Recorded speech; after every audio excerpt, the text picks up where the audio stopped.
میں آپ کو یہ بتا رہا تھا کہ افغان مہاجرین 40 لاکھ یہاں 40 سال سے بسے ہوئے ہیں. کسی سیاستدان کو آپ نے دیکھا اتنے بیٹھے ہوئے ہیں یا کوئی اور کسی نے کبھی ان پر اعتراض کیا؟ نہیں کیا کہ جب یہ افغانستان کے معاملات ہوں گے تو بہتر یہ لوگ واپس جائیں گے. مگر آپ یہ دیکھیے کہ جو طاقتیں دنیا کی ظلم و جبر کر رہے ہیں مشرق وسطیٰ میں، لیبیا تک، ہر طرف، وہاں کے جب مہاجرین پریشان ہو کر قتال سے گھبرا کر جب وہ جاتے ہیں تو ان کو بحیرہ روم کے اندر ڈوبنے دیا جاتا ہے. یعنی یہ کہ صرف میں نہیں کہہ رہا، جو چرچ کا جو پوپ ہے کیتھولک چرچ کا، اس نے پچھلے دنوں کہا کہ تم لوگوں نے قبرستان بنایا ہوا ہے بحیرہ روم کو. تو آپ دیکھو پاکستان کے مورالٹی کے اعتبار سے، اخلاقیات کے اعتبار سے بچوں، یہ پاکستان نے ایک دنیا کو دکھایا کہ تم نصیحتیں کرتے ہو اور ہم اپنی تاریخ پر، تمہاری نصیحتوں پر نہیں، اپنی تاریخ پر عمل کرتے رہیں. یہ مورالٹی ہے جو علم کی بنیاد بنتی ہے. علم بغیر کسی مورالٹی کے بالکل صرف پیسہ بناتا ہے اور ظلم کرتا ہے. آپ نے دیکھا کتنا ظلم ہوا. پڑھے لکھے ممالک نے دنیا کے اندر کتنا ظلم کیا. آپ مشرق وسطیٰ کی ساری تباہی سے واقف ہیں. لیبیا تک آپ چلے جائیے، افغانستان سے شروع ہو وہاں تک جائیں، پھر اگر مشرق میں جانا ہے تو کمبودیا، ویتنام کا جو حال ہوا وہاں دیکھ لیں. یہ پڑھی لکھی قوموں نے، یہ سپر پاورز نے جن کے یہاں تھنک ٹینک ہیں، سب کچھ ہے، انہوں نے کیا ظلم و جبرا حال کیا ہے. اس وقت پاکستان کے اوپر میں اور آپ فخر کرتے ہیں. یہ جو دو قومی نظریہ تھا جس کو لوگ چیلنج کرتے رہے 15-20 سال تک، پاکستان کے اندر بھی اس دو قومی نظریے کا آپ کو اندازہ اب ہوا جب ہندوستان نے اپنے اندر ماچس کی تیلی لگائی ہے. اور پاکستان نے کیا کیا ہے؟ پاکستان نے لوگوں کو جوڑا ہے. سب سے زیادہ اہمیت وہ جو قائد اعظم نے کہا کہ یونٹی، فیتھ اینڈ ڈسپلن. اچھا، فیتھ بنیاد بنتی ہے. فیتھ ایمان ہے، اسلام کا ایمان. فیتھ اس بات کا ایمان ہے کہ پاکستان میرا ملک جو ہے وہ دنیا کا طاقتور ترین ملک بن سکتا ہے. فیتھ اس بات پر کہ اگر آپ کے اوپر کوئی خطرے کی گھنٹی بجی تو آپ ہی لوگوں نے 7 سال کے اندر ایٹم بم بھی بنا لیا اپنے آپ کو سیکیور کرنے کے لیے. تو اس کا مطلب پاکستان سب کچھ کر سکتا ہے، صرف نیت کر لے. اور اتنی بڑی پاکستان دنیا کا 5واں طاقتور بڑا ملک ہے. نوجوانوں کی طاقت ہمارے یہاں ہے. اب نوجوان آپ، لہٰذا میں آپ سے 2-3 باتیں اس علم کے اعتبار سے جو یہاں پر آپ سیکھ رہے ہیں اس اعتبار سے میں آپ سے یہ کہہ رہا ہوں کہ مجھ میں آپ میں ایک جنریشن کا فرق ہے. میری جنریشن کے لوگ اس بات کو پہچان بھی نہیں رہے کہ کتنی تیزی سے اب دنیا بھاگ رہی ہے. اور اس نئی دنیا نے ڈیموکریٹائز کر دیا ہے ایجوکیشن کو. کتابوں تک محدود نہیں ہے، کلاؤڈ پر ہے. جس کے پاس ایک فون جیسی کوئی چیز ہو یا پیڈ جیسا ہو، وہ اس کے اوپر دنیا کا علم حاصل کر سکتا ہے. سب سے بڑی لائبریری اس وقت آپ کو انٹرنیٹ پر ساری دنیا کا علم موجود ہے. تو آپ کے لیے راستہ کھل گیا. آپ کے استاد کیا کرتے ہیں؟ پہلے یہ کیفیت تھی کہ جناب استاد کتابیں سمجھاتا ہے، پڑھاتا ہے. آج بھی وہی کتابیں، استاد راستہ دکھاتا ہے کہ یہ راستہ ہے بچوں. کچھ علم ہم یہاں پر تمہیں دے رہے ہیں، تمہیں صرف یہ بتا رہے ہیں کہ اس علم کی بنیاد پر فیصلے کرو گے. اصل میں علم پہلے یادداشت کے اندر تھا.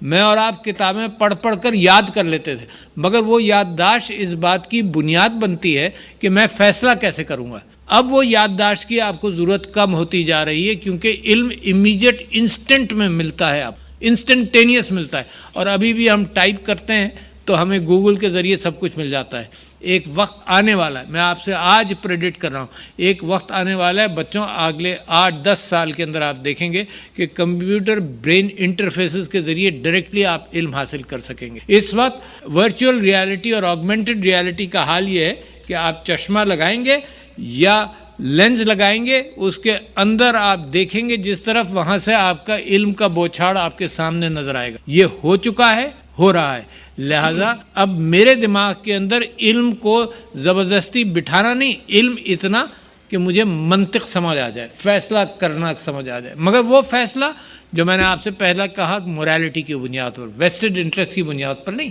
دنیا ابھی تک اس چیز کو پہچان نہیں سکی ہے. ویسٹڈ انٹرسٹ کی بنیاد پر جو فیصلے ہوتے ہیں، اس کے اندر آپ نے کشمیر کا حال دیکھا بچوں، ہے نا. اس کے اندر آپ ہندوستان کا جو جاہریت والی کیفیت ہے وہ دیکھی، اور یہ بھی دیکھا کہ دوسرے ممالک اس کی فکر ہی نہیں کرتے. کیونکہ ایک بڑا ٹریڈنگ پارٹنر ہے. کہ ویسٹڈ انٹرسٹ مورالٹی سے بھاری ہو گئی. ہم یہ سمجھتے ہیں کہ پاکستان کا جو نیش ابھر رہا ہے، جو پاکستان کی لیڈرشپ آپ کو دکھا رہی ہے، وہ نیش یہ ہے کہ علم کے ساتھ اخلاقیات، علم کے ساتھ تربیت. تو بچوں یہاں پر جب آتے ہیں تو ماشاءاللہ کیڈٹ کالج کے اندر آپ کو یہ سارے راستے نظر آتے ہیں کہ کس طرح سے کریں. پاکستان بہت ترقی کرنے جا رہا ہے. سی پیک کے حوالے سے پہلے پاکستان کی یہ اہمیت تھی کہ وی ور اے نیوکلیئر نیشن، تعداد ہماری اچھی تھی اور ایک اسٹریٹجک امپورٹنس ہم سمجھتے تھے. اب اسٹریٹجک امپورٹنس کے ساتھ ساتھ اکنامیکلی اسٹریٹجک امپورٹنس ہو گئی. آپ راستہ ہیں ہر چیز کا. آپ نے سوئس کینال کا نام سنا ہوگا نا. سوئس کینال ایک راستہ ہے. پاکستان ایک بہت بڑا راستہ ہے. سارے سینٹرل ایشیا، سارا چین اور سب کی پروڈکٹس، افغانستان کی پروڈکٹس کا راستہ جانا اور آنا. اور اس کے ساتھ ساتھ جو ڈیولپمنٹ ہوگا تو پاکستان بریلینٹ کیفیت میں یہ ملک پراسپیرٹی کی طرف جا رہا ہے. نوکریاں، آئی ٹی اپنے آپ ہی کھل رہی ہیں. اب دنیا کے اندر آپ وہ مال بیچ سکتے ہیں امیزون کے ذریعے. آپ دنیا کے اندر اپنا ٹیلنٹ بیچ سکتے ہیں آئی ٹی پروگرامر بن کر، آئی ٹی ایپس بنا کر. دنیا کو بے انتہا ضرورت ہے آپ کی. باہر جانے کی ضرورت نہیں ہے. پاکستان میں بیٹھے بیٹھے یہ کام ہوگا. تو میں آپ کو اس خوشخبری کے ساتھ کہ آپ کا ملک، لوگوں کو اندازہ نہیں ہے، جس طرح سے میں گورنر صاحب کو کچھ دن پہلے کہہ رہا تھا کہ there is a silent revolution which is happening in this country and that is you. آپ کا علم جس انداز سے آن لائن پھیل رہا ہے. Digital skills, I just mentioned in a meeting a few hours اگو کہ ڈیجیٹل اسکلز کا پروگرام جو مفت ہے وہ پاکستان گورنمنٹ نے شروع کیا تو 22 لاکھ نوجوانوں میں اپیئر ہوئے اور 6 مہینے کا پروگرام کر لیا. 16 لاکھ اس میں سے پاس ہو گئے. یہ تو بڑی بڑی تعدادیں ہیں نا. ان کے اندر جو نکلے گا اپنی روزی تلاش کر لے گا. اس وقت روزی پاکستان ڈپینڈنٹ بھی نہیں ہے. ہمارا انفراسٹرکچر اگر پیچھے ہے تو ہم نے ڈاکٹر بنائے باہر بھیج دیا، ہم نے لوگوں کو تیار کیا باہر بھیج دیا، جن کو کچھ سکلز بھی نہیں دے سکے ان کو مزدوری کرنے کے لیے باہر بھیج دیا. مگر یہ جو ڈیجیٹل سکلز کے ذریعے یہاں بیٹھ کر جو آپ دنیا کے اندر کام کر سکتے ہیں تو دنیا آپ کو آپ کی ضرورت ہے.